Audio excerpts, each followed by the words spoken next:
Halo sahabatku, apa kabar kalian hari ini? Semoga selalu sehat dan bahagia ya. Kembali lagi bersama aku di channel Cerita Momo. Sahabatku, pernah tidak kalian membayangkan? Baru saja 30 hari kehilangan suami tercinta, bukannya dipeluk dan dihibur, malah diusir paksa oleh ibu mertua dan ipar saat hujan deras di tengah malam? Rasanya pasti sakit sekali, ya. Tapi tunggu dulu. Jangan sedih dulu, karena di cerita kali ini, kesabaran seorang istri akan terbayar lunas dengan cara yang sangat mengejutkan. Mertua yang sombong itu tidak tahu siapa sebenarnya menantu yang mereka usir. Nah, sebelum kita masuk ke kisahnya yang penuh plot twist dan bikin gregetan ini, yuk dukung channel ini dengan cara tekan tombol like dan subscribe sekarang juga. Dan aku ingin tahu nih, siapa saja yang sudah standby mendengarkan cerita hari ini? Yuk, ramaikan kolom komentar. Tuliskan nama kalian, asal kota, dan ketik kata, hadir. Nanti akan aku baca satu persatu ya. Sudah siap melihat bagaimana karma instan bekerja pada mertua yang sombong?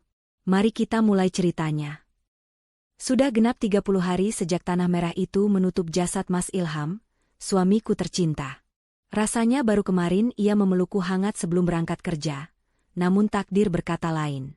Kecelakaan itu merenggutnya begitu cepat, menyisakan kekosongan yang teramat perih di hatiku.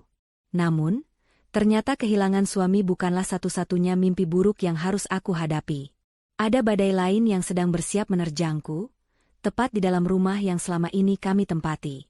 Malam ini, suasana rumah terasa begitu dingin dan mencekam. Bukan karena udara malam, melainkan karena tatapan tajam yang terus diarahkan padaku. Tahlilan hari ke-30 baru saja selesai. Para tetangga sudah pulang, menyisakan keheningan yang menyakitkan. Aku masih sibuk membereskan gelas-gelas kotor dan sisa makanan di ruang tamu, sementara ibu mertuaku, Bu Irfa, dan bapak mertuaku, Pak Budi, duduk santai di sofa sambil menghitung uang sumbangan dari para pelayat. Farida, kamu kalau kerja itu yang cepat sedikit, jangan lelet.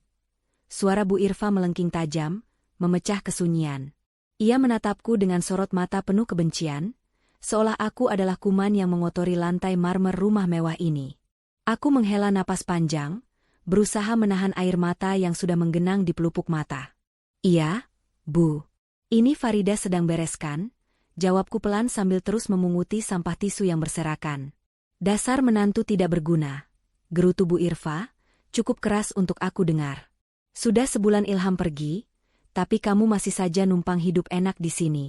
Makan gratis, tidur nyenyak, padahal kamu itu cuma benalu. Hatiku mencelos mendengar kata-kata itu. Selama Mas Ilham masih hidup, Bu Irfa memang tidak pernah terlalu ramah, tapi ia tidak pernah sekejam ini. Dulu, ia masih menjaga sikapnya karena takut pada Mas Ilham. Tapi kini, setelah pelindungku tiada, topeng manis itu terlepas sepenuhnya. Pak Budi, yang biasanya diam, kini ikut menimpali. Ia meletakkan amplop di meja dengan kasar. Benar kata ibumu, Farida. Kamu harus sadar diri. Rumah ini, mobil di garasi, semua fasilitas ini adalah hasil kerja keras anak saya, Ilham. Kamu datang ke keluarga ini tidak bawa apa-apa, cuma baju di badan. Sekarang Ilham sudah tidak ada, apakah kamu masih menikmati semua kemewahan ini? Aku menghentikan gerakanku, lalu menatap kedua mertuaku dengan pandangan nanar. Pak, Bu, Mas Ilham sendiri yang meminta Farida tinggal di sini bersamanya.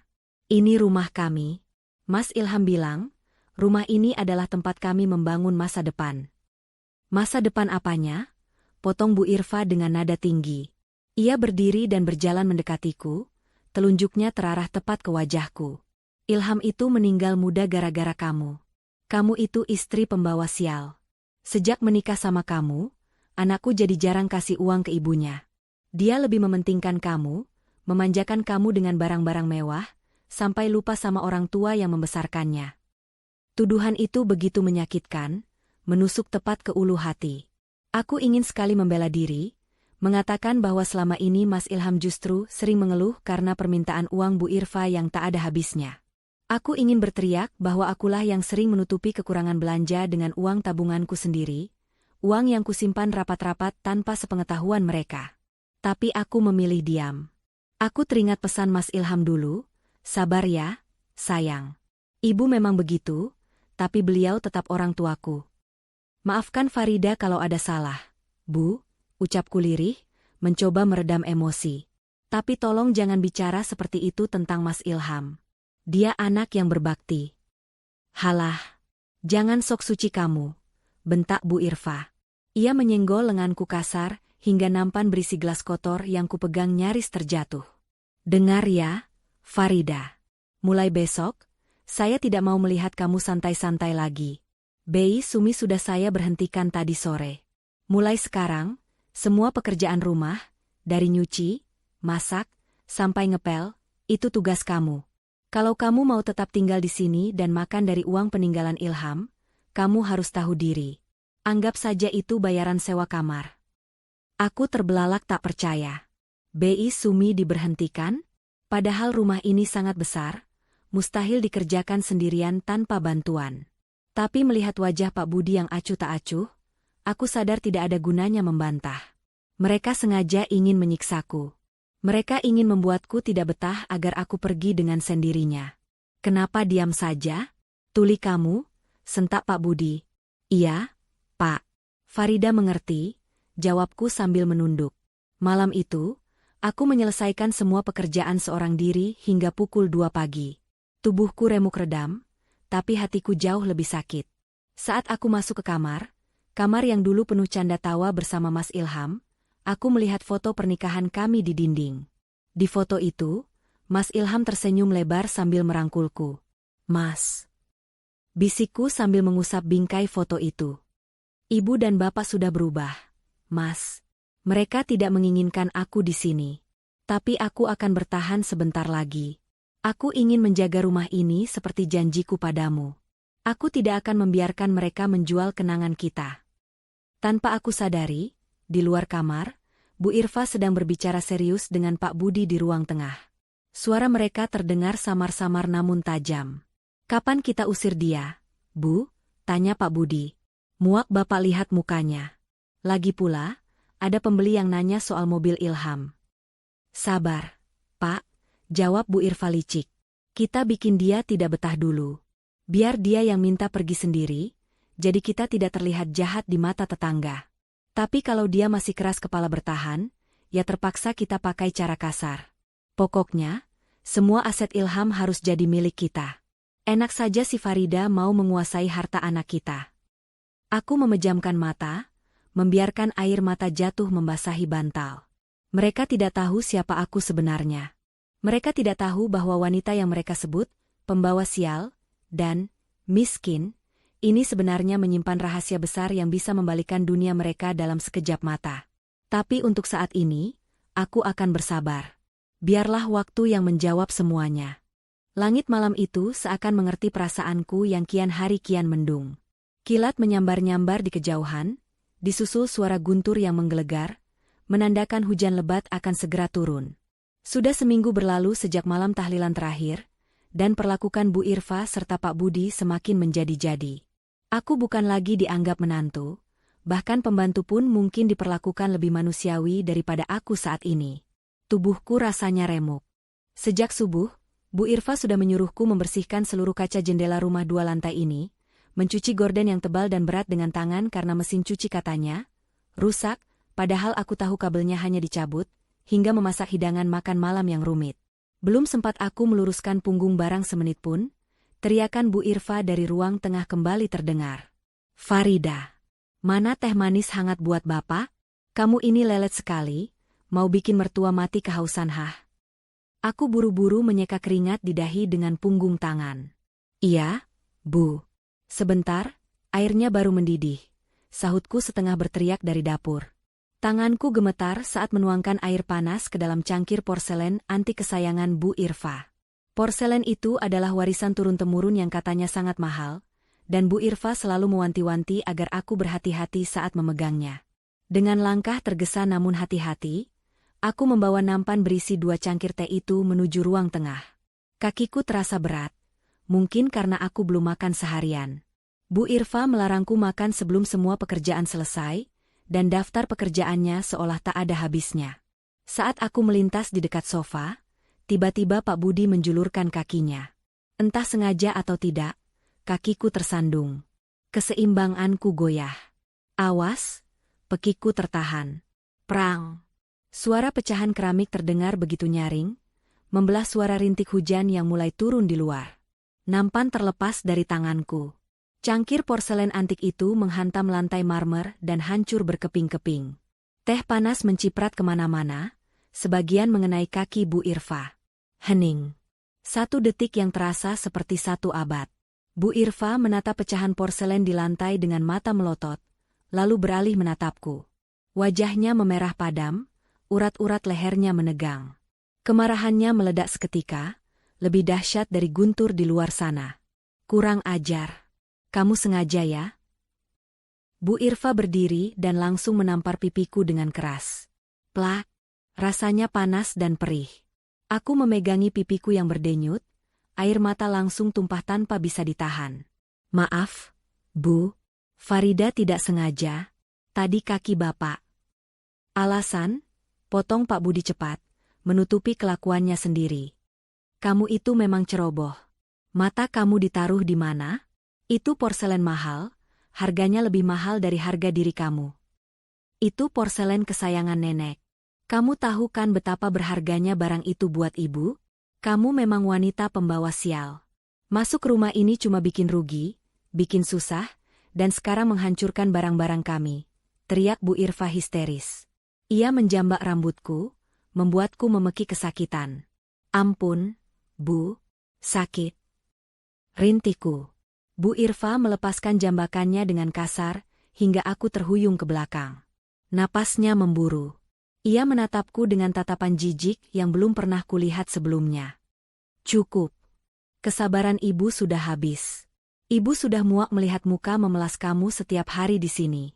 Rumah ini terasa panas sejak ada kamu. Bu Irfa menunjuk ke arah pintu depan yang tertutup rapat. Pergi kamu dari sini. Sekarang juga. Aku ternganga, tidak percaya dengan apa yang baru saja kudengar. Bu, ini sudah malam. Di luar hujan deras. Farida harus pergi kemana? Masa bodoh. Mau ke kolong jembatan, mau ke neraka sekalian, ibu tidak peduli. Yang penting kamu angkat kaki dari rumah anakku. Bu Irfa berteriak lantang, suaranya menggema di seluruh ruangan. Pak Budi tiba-tiba masuk ke kamar tamu, kamar yang kutempati setelah diusir dari kamar utama. Tak sampai 2 menit, ia keluar sambil menyeret koper besarku.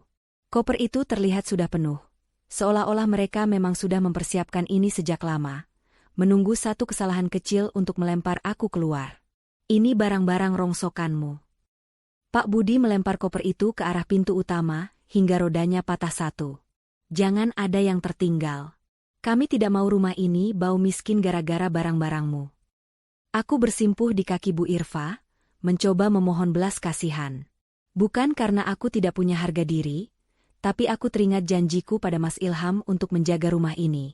Dan lagi, hujan di luar sana bukanlah gerimis biasa, melainkan badai. Bu, tolong, izinkan Farida menginap 1 malam ini saja. Besok pagi Farida akan pergi. Farida mohon, Bu. Bu Irfa menendang bahuku hingga aku terjengkang. Tidak ada sedikit pun rasa iba di matanya. Yang ada hanya kebencian yang mengakar. Kalau gitu pergi.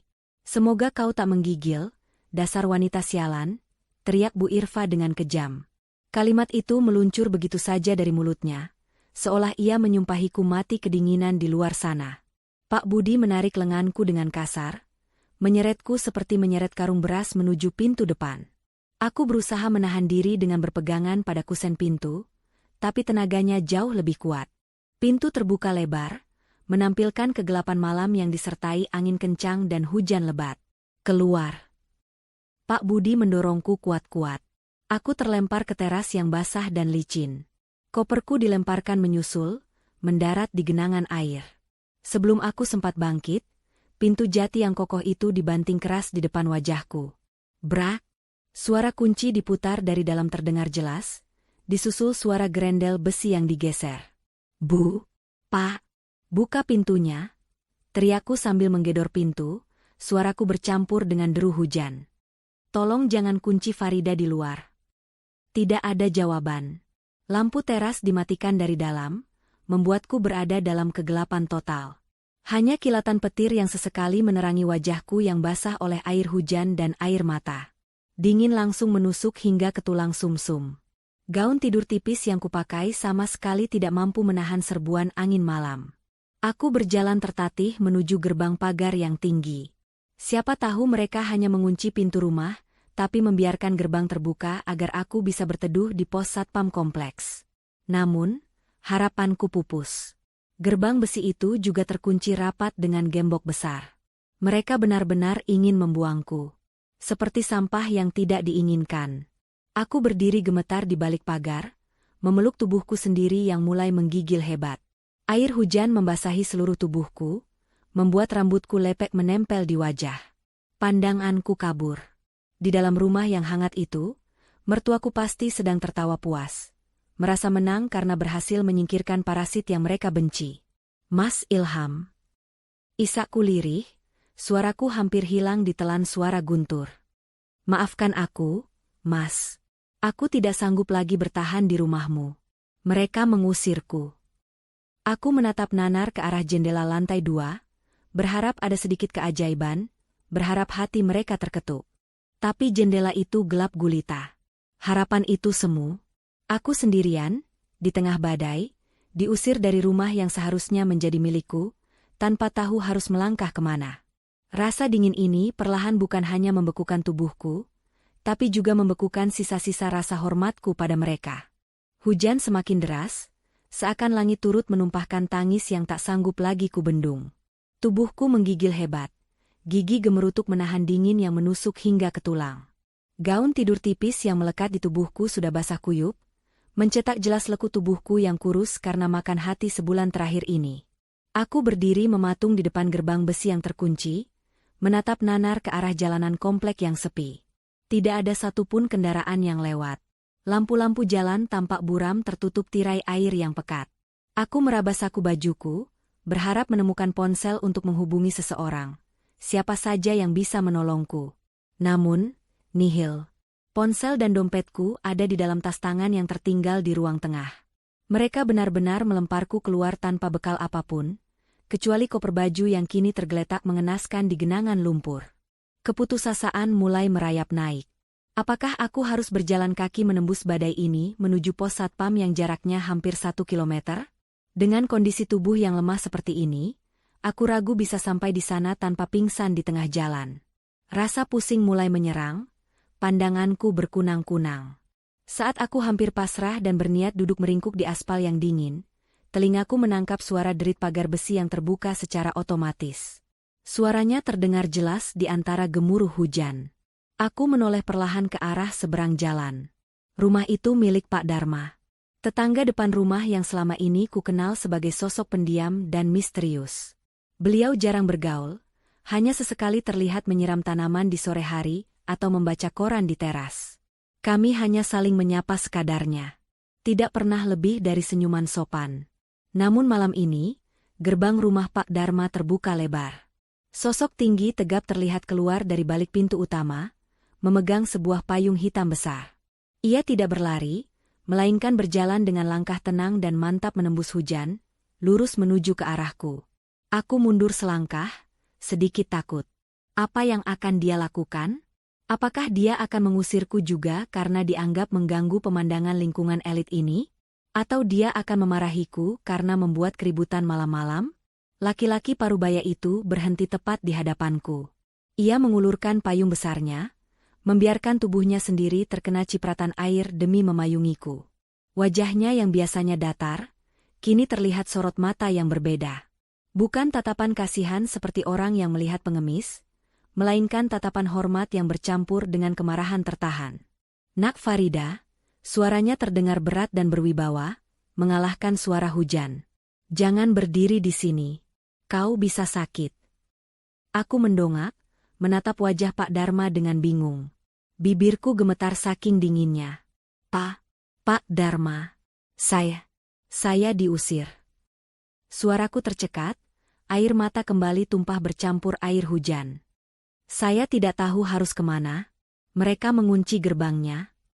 Pak Dharma mengangguk pelan, seolah ia sudah mengetahui segalanya bahkan sebelum aku bercerita. Ia menatap tajam ke arah rumah mertuaku yang gelap gulita di seberang sana. Ada kilatan amarah di matanya saat melihat rumah mewah itu. Saya tahu.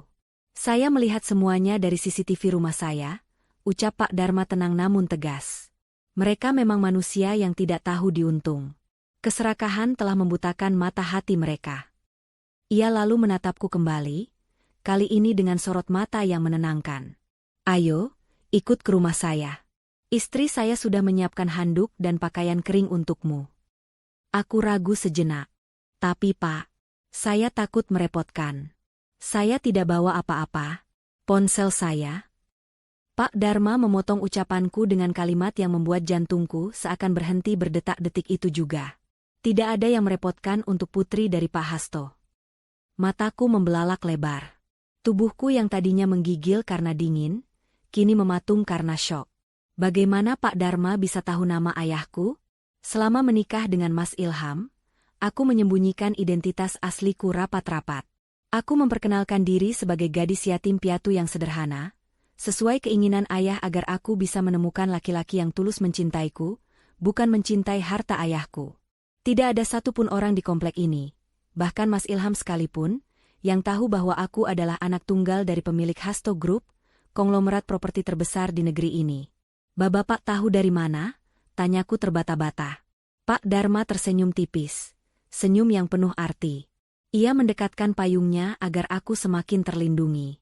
Mereka, Pak Dharma menunjuk dagunya ke arah rumah mertuaku yang angkuh itu, tak akan bisa hidup mewah seperti sekarang tanpa bantuan diam-diam dari ayahmu. Mobil yang mereka banggakan, rumah yang mereka tempati, semuanya ada karena namamu. Otakku berputar cepat, mencoba mencerna informasi ini. Jadi selama ini ayah memantauku? Dan Pak Dharma, siapa sebenarnya dia? Menginaplah di sini malam ini, Nak Farida, lanjut Pak Dharma dengan nada yang terdengar seperti sebuah janji pasti. Pulihkan tenagamu. Karena besok pagi, saat matahari terbit, giliran mereka yang akan berlutut padamu memohon ampun. Angin kencang bertiup, tapi anehnya, aku merasakan kehangatan yang menjalar dari kalimat itu. Ada kekuatan baru yang tiba-tiba muncul di dalam dadaku. Rasa sakit hati dan terhina yang tadi mendominasi, kini berganti menjadi rasa penasaran dan secercah harapan. Mari, saya bantu bawa kopernya. Pak Dharma mengambil alih koper basahku dengan satu tangan, sementara tangan lainnya tetap memegang payung melindungiku. Tanpa banyak bicara lagi, aku menurut.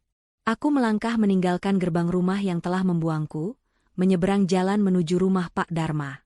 Saat aku menoleh sekilas ke belakang, menatap rumah mertuaku untuk terakhir kalinya malam ini, kata-kata Pak Dharma terngiang-ngiang di kepalaku. Besok mereka yang akan berlutut padamu. Aku tidak tahu apa yang direncanakan Pak Dharma atau ayahku, tapi satu hal yang pasti, malam ini adalah malam terakhir aku menangis karena mereka. Besok, permainan akan berubah. Suasana di dalam rumah Pak Dharma begitu kontras dengan neraka yang baru saja kutinggalkan di seberang jalan. Kehangatan langsung menyergap kulitku begitu pintu tertutup, menghalau dingin yang sempat membekukan tulang. Istri Pak Dharma, Bu Ratih, tergopoh-gopoh datang membawa handuk tebal dan segelas teh jahe hangat. Wajah keibuannya penuh kekhawatiran. Tanpa banyak bertanya beliau langsung menyelimuti bahuku yang gemetar. Ya Allah, Nak Farida, basah kuyup begini.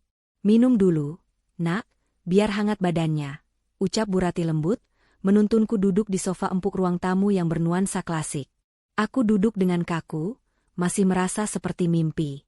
Kedua tanganku menggenggam gelas teh panas itu erat-erat, mencoba menyalurkan panasnya ke telapak tanganku yang pucat. Sementara itu, Pak Dharma masuk setelah meletakkan payung dan koperku di sudut ruangan. Ia tidak langsung duduk, melainkan berdiri tegak di hadapanku dengan sikap hormat yang membuatku merasa canggung. Bapak. Suaraku parau, masih mencoba mencerna kejadian di gerbang tadi. Bapak bilang, Bapak kenal ayah saya? Siapa Bapak sebenarnya? Pak Dharma tersenyum tipis, lalu menundukkan kepalanya sedikit. Perkenalkan diri saya dengan benar, Non Farida. Nama lengkap saya Darmawan Santoso. Saya adalah mantan kepala divisi legal di Hasto Group, perusahaan milik ayah Anda, Pak Hasto. Gelas di tanganku nyaris terlepas. Kepala Divisi Legal? Itu posisi yang sangat tinggi. Aku ingat ayah pernah menyebut nama Pak Darmawan dulu. Orang kepercayaannya yang sangat setia, yang mengurus semua aset dan hukum perusahaan. Tapi aku tidak pernah menyangka bahwa Pak Darmawan adalah tetangga depan rumahku yang selama ini kulihat hanya memakai kaos oblong dan menyiram tanaman. Jadi, selama ini Bapak memata-matai saya? Tanyaku lirih. Bukan memata-matai, Non. Tapi menjaga, koreksi Pak Darma dengan nada tegas namun santun. 2 tahun lalu, saat Non Farida memutuskan menikah dengan Nak Ilham dan ingin hidup mandiri tanpa fasilitas ayah, Pak Hasto sangat khawatir. Beliau menghargai keputusan Non untuk menyembunyikan identitas sebagai putri konglomerat, tapi naluri seorang ayah tidak bisa dibohongi. Beliau meminta saya untuk mengambil pensiun dini dan membeli rumah di depan sini. Tugas saya hanya satu, memastikan Non Farida aman, tanpa mencampuri urusan rumah tangga Non. Air mataku menetes lagi, kali ini bukan karena sedih, tapi karena haru. Ternyata ayah tidak pernah benar-benar melepasku. Ayah selalu ada, mengawasiku dari jauh lewat orang kepercayaannya. Selama ini saya diam karena saya melihat Nak Ilham adalah suami yang baik. Dia bekerja keras dan tulus mencintai Non. Lanjut Pak Darma, suaranya merendah saat menyebut nama almarhum suamiku. Tapi orang tuanya, saya sudah melaporkan tabiat buruk mereka pada Pak Hasto sejak bulan-bulan awal pernikahan. Ayah Anda sudah lama ingin bertindak, terutama saat melihat mereka mulai menggerogoti keuangan Non Farida. Tapi Pak Hasto menahan diri karena Non Farida selalu bilang di telepon bahwa Non bahagia. Aku menunduk malu. Ya, aku selalu berbohong pada ayah. Aku bilang mertuaku baik, aku bilang uangku cukup, aku bilang aku bahagia. Aku melakukan itu karena aku mencintai Mas Ilham, dan tidak ingin ayah merendahkan keluarga suamiku. Tapi ternyata, kebohonganku justru membuatku berakhir seperti ini. Tapi malam ini, suara Pak Darma berubah dingin dan tajam. Mereka sudah melanggar batas toleransi Pak Hasto. Mengusir putri tunggal pemilik Hasto Group di tengah badai, saat masa berkabung belum selesai itu adalah kesalahan fatal yang tak bisa dimaafkan. Pak Darma merogoh saku celananya, mengeluarkan sebuah ponsel berwarna hitam. Ia menekan satu tombol speed dial, dan menempelkan benda pipi itu ke telinganya. Halo, Pak, ucap Pak Darma. Suasana ruangan hening seketika, hanya detak jam dinding yang terdengar. Situasi merah, Pak. Mereka baru saja mengusir Non Farida keluar rumah saat hujan lebat. Koper sudah dilempar. Sekarang Non Farida aman di rumah saya. Jeda sejenak. Aku bisa mendengar suara samar-samar dari seberang telepon, suara berat yang sangat kurindukan. Baik, Pak. Sesuai rencana. Semua dokumen asli sudah saya siapkan di brankas. Tim legal dan eksekutor aset bisa bergerak besok pagi jam 9, Pak Darma mengangguk-angguk tegas. Kemudian ia menjauhkan ponsel itu dari telinganya dan menyodorkannya padaku. Bapak ingin bicara, Non? Dengan tangan gemetar, aku menerima ponsel itu. Halo, Ayah. Bisikku, pertahananku runtuh seketika. Tangis yang kutahan sejak tadi pecah begitu mendengar suara napas ayah di ujung sana. Farida, putriku. Suara ayah terdengar bergetar, menahan amarah sekaligus kesedihan. Maafkan ayah, Nak. Seharusnya ayah jemput kamu sejak hari pertama suamimu meninggal.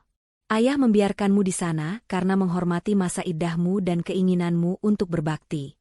Tapi ayah tidak bisa diam lagi melihat berlian ayah diperlakukan seperti sampah. Ayah, Farida gagal, Yah. Farida tidak bisa mempertahankan rumah tangga Farida. Mereka benci Farida. Esaku, kamu tidak gagal, Nak. Kamu sudah menjadi istri yang luar biasa sabar.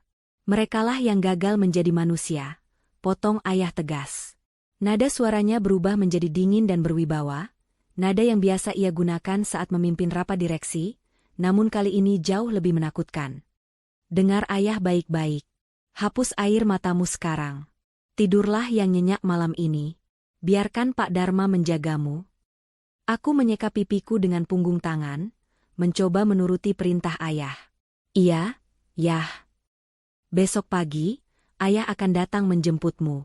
Bukan sebagai tamu, tapi sebagai pemilik. Kita akan ambil kembali apa yang menjadi hak kita. Biarkan mereka tahu siapa sebenarnya yang mereka lawan. Cukup sabarnya, nak. Besok, kita buat perhitungan. Sambungan telepon terputus. Aku menyerahkan kembali ponsel itu pada Pak Dharma. Rasa hangat menjalar di dadaku, menggantikan rasa takut dan dingin yang tadi mencengkeram. Untuk pertama kalinya dalam sebulan terakhir, aku merasa tidak sendirian. Ada kekuatan besar yang berdiri di belakangku. Istirahatlah, Non, kata Pak Dharma sambil memberikan isyarat pada istrinya untuk mengantarku ke kamar tamu. Simpan tenaga, Non. Karena besok pagi, akan ada pertunjukan drama yang sangat menarik di seberang jalan. Dan kali ini, Non Farida bukan lagi korbannya, tapi sutradaranya. Aku mengangguk pelan. Di luar, hujan masih turun dengan derasnya. Seolah alam sedang mencuci bersih jejak-jejak kesedihanku, mempersiapkan panggung untuk babak baru yang akan dimulai esok hari saat matahari terbit. Aku akan tidur nyenyak malam ini, membiarkan takdir bekerja menghukum mereka yang zalim. Matahari pagi bersinar terang, menerobos masuk melalui celah-celah gorden jendela ruang makan yang terbuka lebar. Berbeda dengan malam sebelumnya yang dicekam badai dan amarah, pagi ini suasana di rumah peninggalan Mas Ilham terasa begitu tenang. Setidaknya itulah yang dirasakan oleh Bu Irfa dan Pak Budi. Tidak ada lagi suara langkah kaki Farida yang sibuk warawiri membersihkan rumah. Tidak ada lagi sosok menantu yang mereka anggap sebagai benalu di pandangan mata. Bu Irfa duduk di kursi makan utama, kursi yang biasanya diduduki oleh almarhum Ilham sebagai kepala keluarga, sambil menyeruput kopi panasnya dengan nikmat. Senyum lebar menghiasi wajahnya yang sudah dipoles bedak tebal sejak pagi. Di hadapannya, tersaji nasi goreng seafood pesanan dari restoran langganan. Hari ini, ia merasa perlu merayakan kebebasan mereka. Rasanya lega sekali ya, Pak, ucap Bu Irfa sambil menyendok nasi goreng ke piring suaminya. Udara di rumah ini jadi terasa lebih segar tanpa ada si pembawa sial itu. Tahu begini, dari hari pertama Ilham meninggal harusnya kita usir saja dia. Pak Budi mengangguk setuju, mulutnya penuh dengan makanan. Ia tampak santai dengan kemeja batik yang sudah disetrika licin, baju yang dulu dibelikan Farida saat ulang tahunnya. Ironisnya. Benar, Bu. Bapak juga jadi bisa tidur nyenyak. Tidak perlu khawatir dia diam-diam mengambil barang berharga Ilham. Perempuan miskin seperti dia, kalau dikasih hati pasti minta jantung. Untung kita bertindak cepat. Kira-kira dia tidur di mana ya semalam? Bu Irfa terkekeh sinis, seolah nasib menantunya adalah lelucon yang lucu. Hujan deras begitu, jangan-jangan dia tidur di pos ronda sama kucing liar. Atau mungkin sudah pulang ke kampung halamannya naik truk sayur. Ah, masa bodoh. Yang penting dia tidak balik lagi ke sini merengek minta makan. Setelah sarapan, pasangan suami istri itu mulai merencanakan agenda besar mereka hari ini. Keserakahan yang selama ini ditahan-tahan karena keberadaan Farida, kini tumpah ruah tak terbendung. Pak Budi berjalan menuju garasi, mengelus kap mesin mobil SUV hitam mengkilap milik almarhum Ilham. Mobil itu adalah salah satu aset yang paling mereka incar. Selama ini, Farida yang memegang kuncinya karena memang mobil itu diatasnamakan perusahaan tempat Ilham bekerja, setahu mereka.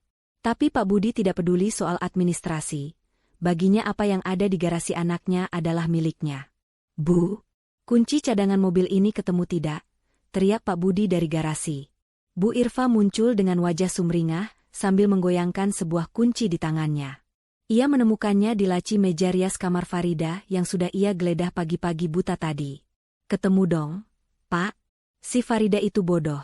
Dia simpan di laci biasa, tidak dikunci. Memang dasar tidak punya otak. Barang mahal kok ditaruh sembarangan. Bagus. Mata Pak Budi berbinar tamak. Nanti siang Bapak mau bawa mobil ini ke showroom teman Bapak. Katanya dia berani tawar tinggi. Lumayan, uangnya bisa buat kita renovasi rumah di kampung dan daftar haji, Bu. Biar tetangga di kampung pada hormat sama kita. Jangan lupa, Pak. Bu Irfa mengingatkan dengan nada serius, matanya menyapu sekeliling ruang tamu yang dipenuhi perabot mewah. Sertifikat rumah ini juga harus segera kita amankan. Ibu yakin Ilham menyimpannya di brankas ruang kerjanya. Kemarin ibu coba buka tapi kodenya salah terus. Pasti si Farida tahu kodenya, tapi sudahlah, nanti kita panggil tukang kunci saja buat bongkar. Mereka berdua berjalan mengelilingi rumah mewah 2 lantai itu bak raja dan ratu yang baru saja memenangkan perang.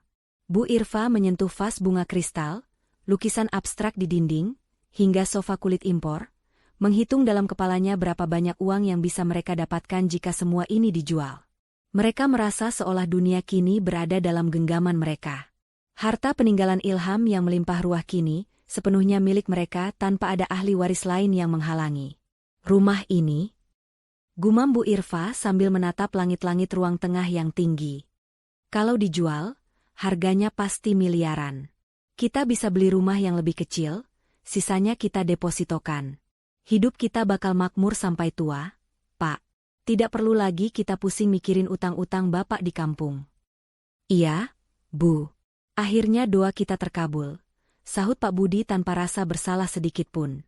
Baginya, kematian anaknya dan pengusiran menantunya adalah jalan Tuhan untuk mengangkat derajat ekonomi mereka. Sungguh pemikiran yang sesat. Saat mereka sedang asyik berhayal tentang tumpukan uang, Bu Irfa melirik jam dinding besar yang berdentang. Pukul 9 tepat. Pak, katanya teman Bapak yang mau lihat mobil datang jam berapa? Tanya Bu Irfa. Harusnya sebentar lagi. Dia bilang mau bawa orang buat naksir harga. Jawab Pak Budi sambil merapikan kerah bajunya, ingin terlihat berwibawa di depan calon pembeli. Tepat saat itu, terdengar suara deru mesin mobil dari depan rumah. Bukan hanya satu, tapi terdengar seperti iring-iringan beberapa mobil. Bu Irfa dan Pak Budi saling pandang dengan senyum lebar. Wah, cepat sekali datangnya. Pasti mereka bawa uang tunai, Bu, seru Pak Budi antusias. Ayo kita sambut. Kita harus pasang harga tinggi, jangan mau ditawar murah. Bilang saja ini mobil kesayangan direktur, jarang dipakai. Dengan langkah ringan dan hati berbunga-bunga, pasangan suami istri itu berjalan menuju pintu utama. Mereka membuka pintu lebar-lebar, siap menyambut rezeki yang mereka nantikan. Mereka sudah membayangkan tumpukan uang merah di atas meja tamu. Namun, saat mereka melangkah ke teras, senyum di wajah mereka sedikit memudar, berganti dengan kerutan bingung di dahi. Di depan pagar rumah, berjejer 3 mobil sedan hitam mengkilap yang terlihat sangat mewah, jauh lebih mewah dari mobil showroom biasa. Pelat nomornya pun cantik, menandakan pemiliknya bukan orang sembarangan. Pak, itu teman Bapak, bisik Bu Irfa, mendadak merasa sedikit kerdil melihat kemewahan mobil-mobil itu. Bukan teman Bapak pakainya mobil bak terbuka biasanya, jawab Pak Budi ragu. Mungkin ini pembeli VIP? Wah, kalau orang kaya begini yang beli, kita bisa minta harga 2 kali lipat, Bu. Keserakahan kembali menutupi logika mereka. Bu Irfa langsung membusungkan dada, memasang wajah manis yang dibuat-buat. Ia merapikan rambutnya, bersiap menyambut tamu agung yang ia kira akan memberinya kekayaan instan. Ia sama sekali tidak menyadari bahwa mobil-mobil hitam itu bukanlah pembawa uang, melainkan pembawa petaka yang akan meruntuhkan kesombongan mereka dalam hitungan menit. Pintu mobil paling depan terbuka. Seorang pria tegap berjas hitam turun, lalu dengan sigap membukakan pintu belakang. Siap-siap, Pak. Senyum yang lebar, desis Bu Irfa pada suaminya. Mereka menunggu sosok pembeli itu keluar, tanpa tahu bahwa detik-detik kehancuran mereka sudah dimulai. Di seberang jalan, di balik jendela rumah Pak Dharma, sepasang mata sedang menatap mereka dengan tajam, menunggu saat yang tepat untuk membalikkan keadaan. Panggung sandiwara yang mereka banggakan akan segera runtuh, dan pagi yang sombong ini akan menjadi pagi terakhir mereka bisa tersenyum di rumah ini. Angin pagi yang semula terasa sejuk mendadak berubah menjadi kaku dan menegangkan saat pintu-pintu mobil sedan hitam itu terbuka secara bersamaan. Bu Irfa dan Pak Budi yang berdiri di teras dengan senyum lebar yang dipaksakan, seketika menahan napas. Harapan mereka akan kedatangan pembeli mobil yang membawa koper berisi uang tunai perlahan berganti dengan rasa intimidasi yang kuat. Dari mobil pertama dan kedua, turunlah 4 orang pria berbadan tegap mengenakan setelan jas hitam rapi, lengkap dengan dasi dan sepatu pantofel yang mengkilap. Wajah mereka datar, tanpa ekspresi, dan sorot mata mereka tajam menyapu sekeliling halaman rumah. Di tangan mereka tergenggam tas kerja kulit yang terlihat berat dan penting. Aura mereka bukanlah aura pembeli mobil bekas, melainkan aura pejabat atau eksekutor hukum yang tidak bisa dibantah. Pak, ini siapa? Kok gayanya seram begini? bisik Bu Irfa sambil menyenggol lengan suaminya, senyum di bibirnya mulai bergetar. Pak Budi menelan ludah, nyalinya sedikit menciut. Mungkin teman bisnis Ilham yang pejabat, Bu. Tenang saja, kita kan orang tua kandungnya. Kita harus terlihat berwibawa. Namun, kejutan sesungguhnya baru muncul saat pintu mobil ketiga, mobil yang paling mewah di antara semuanya, terbuka. Bu Irfa memicingkan matanya, mencoba mengenali sosok yang keluar dari kursi penumpang belakang. Pria itu mengenakan setelan jas abu-abu tua yang terlihat sangat mahal, rambutnya disisir rapi ke belakang, dan sebuah kacamata baca bertengger di hidungnya. Mulut Bu Irfa menganga lebar, matanya nyaris melompat keluar. Ia mengenali wajah itu. Sangat mengenalnya. Loh, Pak Dharma, pekik Bu Irfa tanpa sadar, suaranya terdengar cempreng di tengah keheningan pagi. Ya, pria necis itu adalah Pak Dharma. Tetangga depan rumah yang selama ini Bu Irfa anggap remeh, karena hanya terlihat memakai kaos oblong lusuh dan sarung saat menyiram tanaman. Tetangga yang sering Bu Irfa gunjingkan sebagai pensiunan yang tidak punya kerjaan.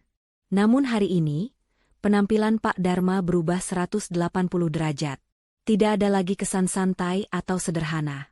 Yang berdiri di hadapan mereka kini adalah sosok pria berkarisma tinggi yang memancarkan otoritas mutlak. Rombongan, tamu agung, itu berjalan serempak menuju teras. Suara langkah sepatu mereka yang beradu dengan lantai keramik terdengar berirama, menciptakan detak jantung Bu Irfa yang semakin kencang tak karuan. Pak Budi yang bingung langsung maju, mencoba mencairkan suasana dengan tawa canggungnya. Pak Dharma, tumben rapi sekali. Pak, mau kondangan ya? Kok bareng sama bapak-bapak ini? Wah, kebetulan sekali mampir. Kami baru saja mau jual mobil Ilham. Namun, Pak Dharma sama sekali tidak membalas tawa itu. Ia bahkan tidak menyahuti sapaan basa-basi Pak Budi. Wajahnya dingin, sedingin es batu. Ia berdiri di barisan paling depan, diapit oleh para pria berjas hitam tadi. Salah satu pria berjas hitam, yang terlihat paling senior, melangkah maju sedikit dan membuka percakapan. Suaranya berat dan formal. Selamat pagi. Apakah benar ini kediaman almarhum saudara Ilham? Bu Irfa buru-buru menyela, menggeser tubuh suaminya agar ia bisa berhadapan langsung dengan si pengacara. Insting serakahnya mengatakan bahwa orang-orang ini pasti membawa urusan uang warisan atau asuransi kantor Ilham yang cair. Benar, Pak? Benar sekali, jawab Bu Irfa antusias, matanya berbinar-binar. Saya Irfa, ibu kandung Ilham. Dan ini suami saya, bapaknya Ilham. Kami orang tuanya, ahli warisnya yang sah. Pasti bapak-bapak ini dari kantor Ilham ya? Mau mengantar uang santunan atau asuransi? Silakan masuk. Pak, silakan duduk. Maaf agak berantakan, maklum kami masih berduka. Pengacara itu tidak bergerak dari tempatnya. Ia tidak tersenyum sedikitpun menanggapi keramahan palsu Bu Irfa. Tangannya justru membuka tas kulit yang ia bawa, mengeluarkan sebuah map tebal berwarna merah. Kami dari divisi legal Hasto Group, perusahaan induk tempat saudara Ilham bekerja semasa hidupnya, ucap pengacara itu tegas. Kedatangan kami ke sini bukan untuk memberikan santunan, melainkan untuk melakukan verifikasi aset dan bertemu dengan istri almarhum, Ibu Farida. Mendengar nama Farida disebut, wajah Bu Irfa langsung berubah masam. Senyumnya lenyap seketika. Ia mendengus kesal.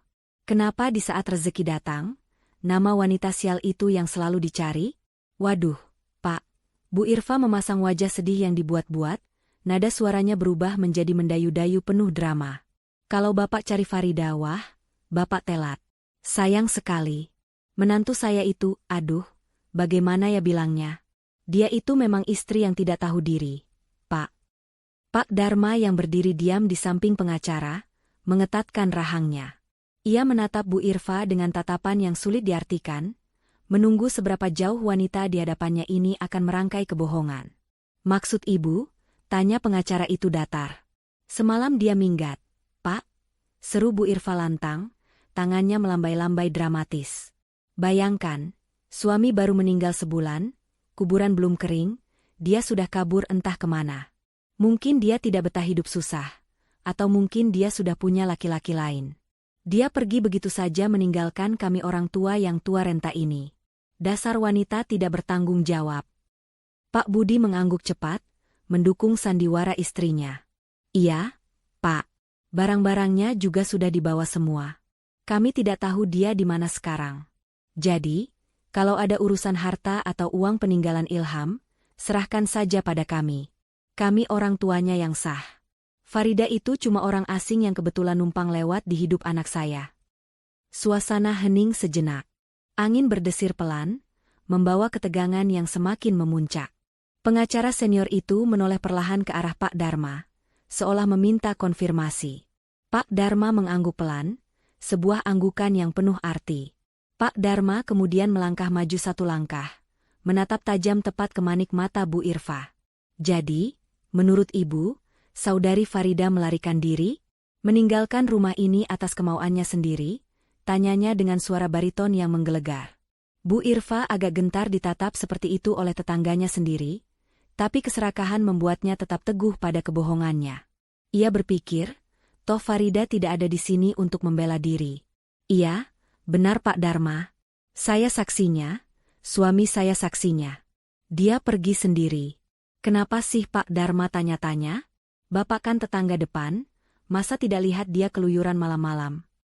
Pak Dharma tersenyum sinis. Senyum yang membuat bulu kuduk Pak Budi meremang. Justru karena saya tetangga depan, Bu Irfa, ucap Pak Dharma perlahan namun menekan setiap katanya, saya melihat semuanya. Saya melihat siapa yang melempar koper. Saya melihat siapa yang mendorong wanita lemah ke tengah hujan badai. Dan saya melihat siapa yang mengunci pagar dengan gembok besi. Wajah Bu Irfa pucat pasi seketika. Mulutnya terkunci rapat. Dan satu lagi koreksi dari saya. Lanjut Pak Dharma, tangannya merapikan jas mahalnya. Kalian mengira kami datang untuk memberi uang? Kalian salah besar. Kalian pikir Farida itu orang asing yang menumpang? Kalian lebih salah lagi. Pak Dharma memberi isyarat tangan kepada tim pengacara di belakangnya. Buka mapnya. Bacakan status kepemilikan aset ini di depan muka mereka sekarang juga. Jantung Bu Irfa serasa berhenti berdetak. Firasat buruk yang sejak tadi ia tepis, kini datang menghantamnya seperti ombak besar. Ia mundur selangkah, tangannya gemetar memegang lengan Pak Budi. Orang-orang berjas hitam ini bukan pembawa rezeki. Mereka adalah pembawa petaka yang siap menelanjangi semua keserakahan yang telah ia bangun di atas penderitaan menantunya. Pengacara senior itu membuka map merah tebal yang dibawanya dengan gerakan tenang namun mengintimidasi. Suara kertas yang dibalik terdengar begitu nyaring di tengah keheningan teras yang mencekam. Bu Irfa dan Pak Budi berdiri mematung, keringat dingin mulai bercucuran di pelipis mereka. Firasat buruk yang tadi hanya berupa bayangan, kini terasa nyata mencekik leher. Berdasarkan dokumen legalitas aset nomor 77 HG 2023, suara pengacara itu menggema lantang, membaca baris demi baris tulisan di kertas segel itu tanpa keraguan. Tanah dan bangunan yang berlokasi di Jalan Cendana nomor 5 ini, beserta satu unit kendaraan SUV hitam di garasi dengan plat nomor B1LHM, dan seluruh perabot utama di dalamnya, tercatat secara sah sebagai aset tetap milik perusahaan PT Hasto Group. Mata Bu Irfa membelalak lebar, seolah bola matanya hendak melompat keluar. Napasnya tercekat. Ia menggelengkan kepala dengan keras, menolak percaya pada apa yang baru saja didengarnya. Bohong. Bapak pasti bohong. Teriak Bu Irfa histeris, suaranya melengking memecah ketegangan. Ia maju selangkah, menunjuk-nunjuk wajah pengacara itu dengan jari telunjuk yang gemetar. Ini rumah anak saya. Ilham yang beli rumah ini dengan hasil keringatnya sendiri. Dia manajer sukses. Jangan coba-coba kalian menipu kami mentang-mentang Ilham sudah meninggal ya. Pak Budi ikut menimpali, wajahnya merah pada menahan amarah bercampur panik. Benar? Enak saja main klaim aset perusahaan. Kami punya hak di sini. Anak kami bekerja banting tulang siang malam buat beli semua ini. Pak Dharma, yang sedari tadi diam memperhatikan kepanikan mereka dengan wajah datar, akhirnya melangkah maju. Ia menatap Bu Irfa dengan tatapan iba sekaligus meremehkan. Bu Irfa, Pak Budi, ucap Pak Dharma tenang, namun setiap katanya menukik tajam ke jantung pertahanan mereka. Mari kita bicara logika sebentar. Kalian tahu berapa harga pasaran rumah di kawasan elit ini? 5 miliar rupiah. Kalian tahu berapa harga mobil di garasi itu? 800 juta rupiah. Ilham memang anak yang baik dan pekerja keras. Saya akui itu. Tapi dia baru bekerja 3 tahun sebagai staf senior pemasaran. Gajinya 15 juta per bulan. Pak Dharma berhenti sejenak, membiarkan angka-angka itu meresap ke dalam otak Bu Irfa dan Pak Budi yang bebal. Coba ibu hitung, lanjut Pak Dharma dengan senyum miring. Dengan gaji segitu, butuh berapa ratus tahun Ilham menabung untuk membeli rumah dan mobil ini secara tunai? Apa masuk akal? Bu Irfa terdiam 1000 bahasa. Mulutnya terkatup rapat, tapi matanya bergerak liar mencari alasan. Ia memang tidak pernah tahu persis berapa gaji anaknya. Ia hanya tahu Ilham tiba-tiba mengajaknya pindah ke rumah mewah ini setelah menikah dengan Farida. Ia pikir anaknya mendapat promosi besar-besaran atau memenangkan lotre. Lalu kalau bukan punya Ilham, kenapa kami bisa tinggal di sini? Tanya Pak Budi dengan suara mencicit, nyalinya mulai ciut. Pengacara senior kembali bersuara, kali ini membacakan poin paling krusial dalam dokumen itu. Fasilitas rumah dan kendaraan ini diberikan dengan status pinjam pakai khusus, karena pernikahan. Fasilitas ini ditujukan utamanya untuk kesejahteraan putri tunggal pemilik perusahaan, yaitu saudari Farida Hasto Putri, beserta pasangannya. Deg! Jantung Bu Irfa serasa berhenti berdetak mendengar nama lengkap menantunya disebut. F.A. Farida Hasto Putri, gagap Bu Irfa, wajahnya pucat pasi seputih kapas. Kakinya lemas seketika. Benar? Sambung Pak Dharma tegas. Farida yang kalian sebut miskin, yang kalian suruh jadi pembantu, yang kalian hina sebagai benalu, adalah putri kandung dari Pak Hasto. Pemilik tunggal Hasto Group, konglomerat properti yang menguasai setengah gedung pencakar langit di kota ini. Pak Budi langsung terduduk lemas di kursi teras. Lututnya tak lagi sanggup menopang berat badannya. Ia teringat betapa seringnya ia menyuruh Farida memijat kakinya, atau membawakannya kopi dengan kasar. Ia teringat bagaimana ia melempar koper Farida ke lumpur semalam. Ternyata, wanita yang ia perlakukan seperti sampah itu adalah anak dari orang yang paling berkuasa di perusahaan tempat anaknya bekerja. Jadi semua ini punya bapaknya Farida? Desis Bu Irfa, suaranya nyaris tak terdengar. Tepat sekali, jawab Pak Dharma. Ilham bisa menikmati kemewahan ini hanya karena dia suami Farida. Fasilitas ini melekat pada Farida, bukan pada Ilham. Dan karena Ilham sudah meninggal, statusnya kembali mutlak pada Farida. Tanpa membuang waktu lagi, Pak Dharma memberi isyarat kepada tim pengacara di belakangnya. Lakukan tugas kalian. Inventarisir semua barang milik perusahaan. Jangan sampai ada satu sendok pun yang hilang. 2 orang pria berjas hitam langsung bergerak cepat. Mereka mengeluarkan gulungan stiker berwarna merah bertuliskan, aset dalam pengawasan. Mereka mulai menempelkan stiker itu di pintu depan, di jendela, bahkan di vas bunga besar yang ada di teras. Salah satu dari mereka berjalan menuju Pak Budi yang masih memegang kunci mobil SUV di tangannya. Maaf, Pak. Saya minta kuncinya, ucap pria itu datar sambil menengadahkan tangan. Pak Budi memegang kunci itu erat-erat, seolah itu adalah nyawanya. Ia menatap Bu Irfa dengan pandangan memohon, berharap istrinya punya ide untuk melawan. Tapi Bu Irfa sendiri sudah membeku dalam ketakutan. Ini mobil anak saya? Gumam Pak Budi lemah, masih mencoba menyangkal kenyataan. Tadi siang mau saya jual? Mendengar kata, jual, pengacara senior langsung menoleh tajam. Ia berjalan mendekat ke arah Pak Budi, tatapannya mengancam. Hati-hati dengan tindakan Bapak, peringat pengacara itu dingin. Kendaraan itu tercatat atas nama PT Hasto Group. Jika Bapak mencoba menjual, menggadaikan, atau memindahtangankan aset perusahaan tanpa izin tertulis dari pemilik sah, itu masuk pasal penggelapan aset korporasi. Ancamannya pidana penjara maksimal 4 tahun. Mendengar kata penjara, tangan Pak Budi langsung gemetar hebat. Kunci mobil yang digenggamnya terlepas dan jatuh berdenting di lantai keramik. Suara denting kunci itu terdengar seperti lonceng kematian bagi keserakahan mereka. Kami tidak tahu, Pak. Sumpah kami tidak tahu. Bu Irfa mendadak histeris, rasa takut akan penjara mengalahkan rasa malunya. Ia menjatuhkan diri berlutut di depan Pak Dharma, melupakan harga dirinya yang setinggi langit tadi pagi. Pak Dharma, tolong kami, Pak. Kami tetangga Bapak, jangan laporkan kami ke polisi. Kami cuma orang tua bodoh yang tidak tahu hukum. Pak Dharma mundur selangkah, menghindari tangan Bu Irfa yang hendak memegang celananya. Ia menatap wanita yang bersimpuh di kakinya itu dengan tatapan dingin. Sekarang ibu bilang tidak tahu, sindir Pak Dharma tajam. Semalam, saat ibu mengusir Farida di tengah hujan, apa ibu peduli dia tahu atau tidak mau tidur di mana? Saat ibu bilang, semoga kau tak menggigil, apa ibu memikirkan kemanusiaan? Bu Irfa menangis meraung-raung, air matanya melunturkan bedak tebal di wajahnya, membuatnya terlihat berantakan dan menyedihkan. Saya hilaf, Pak. Saya emosi. Saya janji akan minta maaf sama Farida. Tolong panggilkan Farida, Pak. Biar saya bicara sama menantu kesayangan saya itu.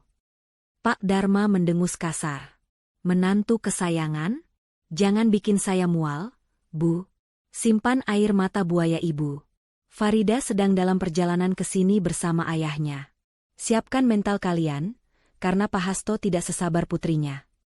Bu Irfa dan Pak Budi saling berpelukan di lantai teras. Tubuh mereka gemetar hebat. Di sekeliling mereka, stiker-stiker merah mulai tertempel di mana-mana. Rumah mewah yang tadinya mereka anggap istana pribadi, kini berubah menjadi penjara terbuka. Mereka terjebak di dalam keserakahan mereka sendiri, menunggu kedatangan hakim sesungguhnya yang akan menjatuhkan vonis terakhir. Pagi yang cerah itu kini terasa lebih gelap daripada malam badai kemarin. Suasana di teras rumah yang biasanya asri itu, kini berubah menjadi pemandangan yang menyedihkan bagi pemilik semuanya.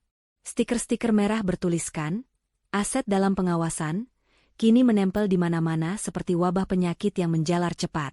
Di kaca jendela, di kap mobil, bahkan di pintu utama yang terbuat dari kayu jati ukir. Setiap stiker itu seolah menampar wajah Bu Irfa dan Pak Budi berulang kali, mengingatkan mereka bahwa tak satu pun benda di tempat ini adalah milik mereka. Pak Budi masih terduduk lemas di lantai, tatapannya kosong menatap kunci mobil yang tergeletak tak jauh dari kakinya. Kunci yang tadi pagi ia banggakan sebagai tiket menuju kekayaan, kini tak lebih dari sekadar besi rongsokan yang hampir mengantarkannya ke balik jeruji besi. Sementara itu, Bu Irfa masih sesenggukan, air matanya bercampur dengan lunturan maskara, menciptakan garis-garis hitam di pipinya yang keriput. Pak pengacara. Suara Bu Irfa parau, mencoba merayu dengan sisa-sisa tenaganya. Tolonglah, kami ini orang tua. Masa kami diusir dari rumah anak kami sendiri? Di mana hati nurani kalian? Biarkan kami tinggal di sini sampai tua. Lagi pula Farida kan sudah pergi, dia pasti tidak butuh rumah sebesar ini. Pengacara senior itu tidak bergeming. Ia justru membalik halaman dokumen di tangannya ke halaman terakhir, halaman yang memuat pasal-pasal krusial yang paling mematikan. Ia membetulkan letak kacamata bacanya, lalu menatap Bu Irfa dengan sorot mata tajam setajam silet. Ibu Irfa, justru karena Ibu Farida sudah pergi, maka kami berada di sini, ucap pengacara itu dingin. Dengarkan baik-baik klausul pembatalan hak pakai pada pasal 12 ayat 3 ini. Suasana hening seketika. Bahkan angin pun seolah berhenti berhembus untuk mendengarkan vonis tersebut. Pengacara itu mulai membaca dengan intonasi yang tegas dan jelas. Segala fasilitas rumah, kendaraan, dan tunjangan hidup yang diberikan oleh perusahaan kepada saudari Farida Hasto Putri dan pasangannya, bersifat melekat pada keberadaan saudari Farida di properti tersebut. Apabila saudari Farida tidak lagi menempati rumah tersebut, baik karena perceraian, kematian, atau dipaksa keluar, pengusiran, maka seluruh hak pakai otomatis gugur seketika itu juga. Bu Irfa ternganga. Mulutnya terbuka tapi tak ada suara yang keluar. Lanjut ke pasal 12 ayat 4. Sambung pengacara itu tanpa ampun. Dalam hal terjadi pembatalan hak pakai, perusahaan berhak melakukan penarikan aset secara paksa dalam kurun waktu 1x24 jam, sejak saudari Farida meninggalkan lokasi. Pihak lain yang berada di dalam properti tersebut, wajib mengosongkan tempat tanpa syarat. Pak Dharma maju selangkah, menatap kedua tetangganya itu dengan senyum penuh ironi. Paham maksudnya, Bu Irfa? Pak Budi? Pak Budi menggeleng pelan, otaknya terlalu lambat untuk memproses bahasa hukum yang rumit itu. Maksudnya gimana, Pak Dharma. Pak Dharma berjongkok di hadapan mereka, mensejajarkan tingginya agar bisa menatap mata mereka lebih dalam. Maksudnya sederhana, Pak. Kalau saja semalam kalian tidak mengusir Farida. Kalau saja kalian membiarkan Farida tetap tinggal di kamar belakang sekalipun, maka rumah ini masih bisa kalian tempati. Fasilitas mewah ini masih bisa kalian nikmati. Wajah Bu Irfa berubah menjadi ungu karena syok. Kalian sendiri yang menekan tombol penghancurnya. Lanjut Pak Dharma dengan nada yang menusuk. Saat ibu berteriak mengusir Farida keluar pagar semalam, saat itulah ibu menandatangani surat pengusiran ibu sendiri. Keserakahan kalian yang ingin menguasai rumah ini sendirian, justru yang membuat kalian kehilangan semuanya.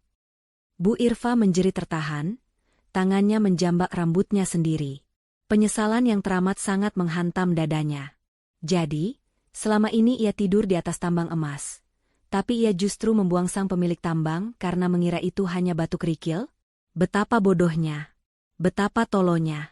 Tidak. Tidak mungkin. Bu Irfa meracau. Kalau begitu suruh Farida pulang. Cepat telepon dia. Bilang sama dia ibu minta maaf. Bilang sama dia kamarnya sudah ibu bersihkan. Dia harus balik ke sini biar kita tidak diusir. Pengacara itu menutup map merahnya dengan suara buk yang keras. Terlambat, Bu. Laporan pengusiran sudah masuk ke sistem pusat tadi malam. Status aset sudah dibekukan.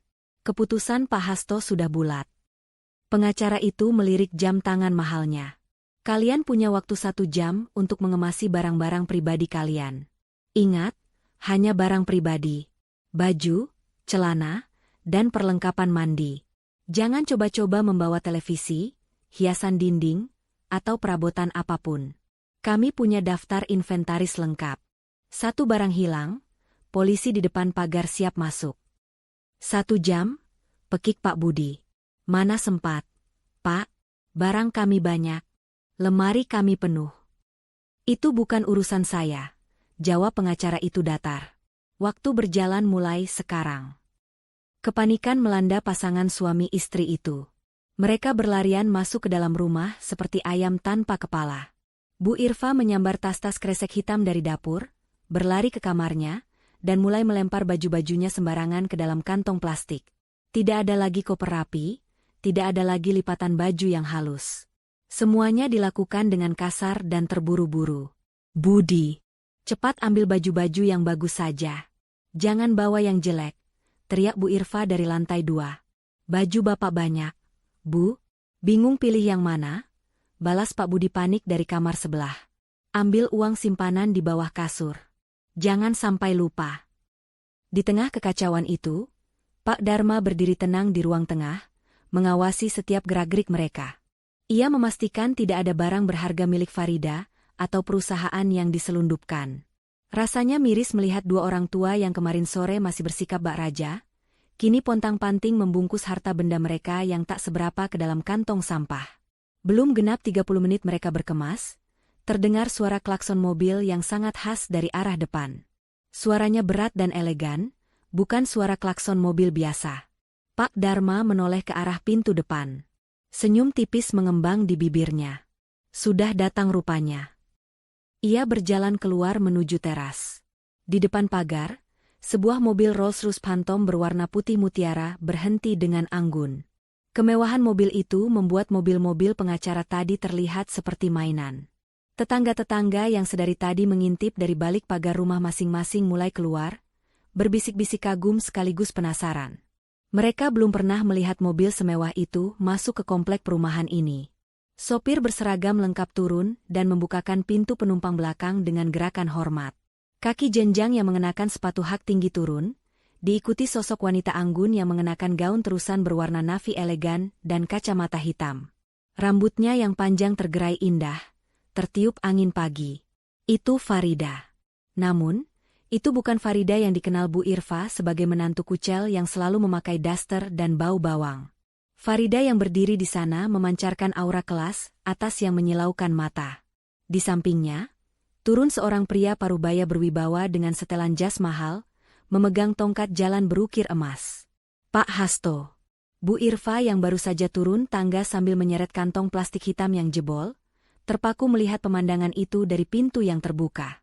Tas kresek di tangannya terlepas, menumpahkan isinya, baju-baju dalam dan kaos oblong bolong, ke lantai marmer yang mengkilap. Pemandangan di depannya adalah mimpi buruk sekaligus tamparan ternyata. Menantu yang semalam ia sebut, wanita sialan, dan ia usir ke tengah badai, kini kembali dengan mahkota tak kasat mata di kepalanya, diapit oleh kekuasaan yang tak pernah bisa Bu Irfa bayangkan. Farida melangkah turun dari mobil mewah itu dengan anggun, seolah tanah yang dipijaknya bukanlah tanah yang sama tempat ia diseret dan dibuang semalam. Kacamata hitam yang menutupi wajahnya ia lepas perlahan, memperlihatkan sepasang mata yang bening namun tajam, jauh berbeda dengan mata sayu yang biasanya sembab karena tangisan. Di sampingnya, Pak Hasto berdiri tegak layaknya benteng yang tak tertembus, memancarkan aura kekuasaan yang membuat siapapun di dekatnya merasa segan. Bu Irfa, yang masih mematung di ambang pintu dengan baju-baju bekas berserakan di kakinya, merasakan darahnya berdesir hebat. Otaknya yang licik berputar cepat. Rasa malu dan takut yang tadi melingkupi, mendadak tergeser oleh insting oportunisnya. Ia melihat peluang. Farida kembali. Itu artinya, akses ke kekayaan ini kembali terbuka. Ia tidak peduli betapa hinanya ia terlihat sekarang, yang penting ia harus merangkul kunci brankas itu kembali. Tanpa mempedulikan tatapan jijik para pengacara dan tetangga yang mulai berkerumun, Bu Irfa berlari menuruni anak tangga teras. Ia melompati tumpukan kantong plastik hitam miliknya sendiri, merentangkan kedua tangannya lebar-lebar, memasang wajah paling memelas yang bisa ia buat. "Farida, anakku sayang," teriak Bu Irfa dengan suara bergetar yang dibuat-buat. "Ya Allah, Nak, akhirnya kamu pulang juga. Ibu khawatir sekali sama kamu, Nak. Semalam ibu tidak bisa tidur memikirkan kamu." Bu Irfa mencoba menerobos barisan pengawal untuk memeluk Farida, namun langkahnya terhenti kasar. Seorang pengawal berbadan tegap merentangkan tangan, menghalangi tubuh Bu Irfa agar tidak bisa menyentuh ujung pakaian Farida sedikitpun. "Minggir, saya ibunya. Saya mau memeluk menantu saya," jerit Bu Irfa histeris, mencoba menepis tangan pengawal itu. Farida mengangkat tangan kanannya sedikit, memberi isyarat agar pengawal itu tenang. Ia menatap mertuanya, atau lebih tepatnya, mantan mertuanya, dengan tatapan dingin yang menusuk. Tidak ada lagi Farida yang menunduk takut. Tidak ada lagi Farida yang gemetar saat dibentak. "Ibu khawatir?" tanya Farida pelan, namun suaranya terdengar jelas di tengah keheningan pagi. Nada bicaranya datar, tanpa emosi, namun syarat dengan sindiran. "Bukannya semalam ibu yang bilang, semoga kau tak menggigil? Sepertinya doa ibu tidak terkabul. Saya tidur sangat nyenyak di kasur empuk, sementara ibu yang sekarang terlihat berantakan." Wajah Bu Irfa memerah pada menahan malu, tapi ia memaksakan tawa canggung. "Ah, itu kan ibu cuma emosi sesaat, Farida. Biasalah, orang tua kalau lagi pusing suka bicara ngawur. Ibu khilaf, Nak. Ibu tidak sungguh-sungguh mengusirmu. Ibu cuma ingin memberi pelajaran sedikit biar kamu lebih mandiri. Hati ibu sebenarnya sakit sekali melihat kamu pergi." "Benar, Farida." Pak Budi yang baru menyusul keluar, ikut menimpali dengan wajah memelas. Ia berdiri di samping istrinya, mencoba terlihat menyedihkan.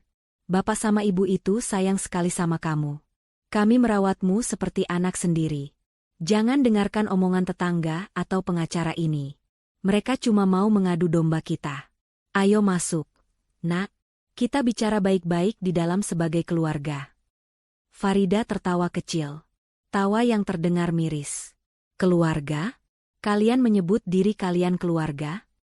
Farida melangkah maju satu langkah, membuat Bu Irfa dan Pak Budi refleks mundur karena terintimidasi. Keluarga mana yang menjadikan menantunya pembantu gratisan di saat masih berduka? Keluarga mana yang menuduh menantunya pembawa sial hanya karena tidak bisa memberi uang bulanan? Dan keluarga mana yang melempar koper menantunya ke kubangan lumpur di tengah badai? Cecar Farida. Setiap pertanyaannya seperti tamparan keras yang mendarat di wajah mereka. Itu salah paham." Cicit Pak Budi, kehabisan kata-kata. "Tidak ada yang salah paham," potong Farida tegas. "Semuanya sangat jelas. Kalian tidak pernah menganggap saya keluarga. Bagi kalian, Saya hanya benalu yang menumpang hidup pada Ilham.